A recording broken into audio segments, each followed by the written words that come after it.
इस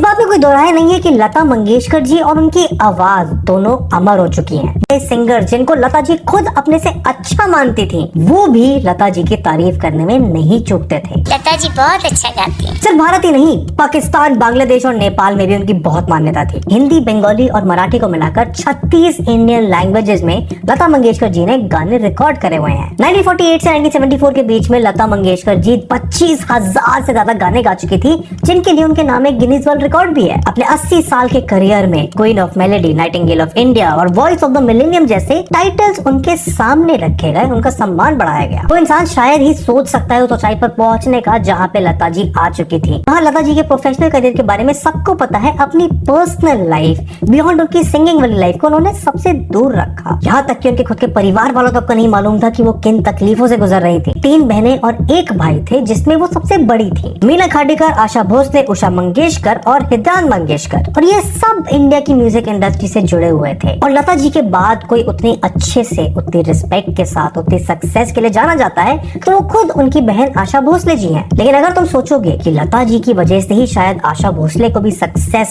और इतना अच्छा करियर प्राप्त हुआ हो, तो शायद तुम जानकर शॉक हो जाओगे कि इन दोनों के बीच में भी एक बहुत ही इंटेंस राइवलरी थी। सालों के लिए इन दोनों ने एक दूसरे से बोलचाल बंद कर दी थी। बोला जाने लगा कि लता जी ने अपनी खुद की बहन आशा को म्यूजिक इंडस्ट्री में उभरने का मौका नहीं दिया, उनसे छीन लिया वो मौका। डायरेक्टर्स और कंपोजर्स अक्सर मुश्किल में पड़ जाते थे क्योंकि उन्हें दोनों बहनों में से एक को चुनना पड़ता था। जिस आवाज ने लता जी को इतनी ऊंचाइयों पर पहुंचाया, उसकी आवाज के लिए उनके ऊपर बुरे से बुरे सवाल उठाए गए। लता मंगेशकर जी का संगीत से रिश्ता बचपन में ही बन गया था। लता जी के पिता दीनानाथ मंगेशकर एक मराठी और कोंकणी क्लासिकल सिंगर थे और साथ में एक थिएटर एक्टर भी। लता जी का नाम उनके जन्म के समय पर हेमा रखा गया था, जिसको बाद में बदलकर लता कर दिया, based on a female character Latika in one of her father's place. वो सिर्फ 5 साल की थी जब पहली बार उन्हें अपने पिता से गाने की सीख मिली। जब कभी उनके पिता अपने स्टूडेंट्स को गाना सिखाया करते थे तो लता जी उन्हें देखा करती थी। पिताजी कुछ काम से उठकर गए तो लता जी उस शिष्य के पास जो प्रैक्टिस कर रहा था उसके पास अपने पिता के अलावा वो और 2 टीचर से संगीत सीखी थी, अमन अली खान साहब और अमानत खान। इतनी टैलेंटेड थी कि कोई भी मुश्किल से मुश्किल संगीत का पीस उनको दो तो वो एक बार में उसको सीख सकती थी। लेकिन जब लता जी सिर्फ 13 साल की थी तब उनके फादर की हार्ट डिजीज की वजह से डेथ हो जाती है। एंड लता जी अपने सब भाई बहनों में सबसे बड़ी थी तो घर की जिम्मेदारी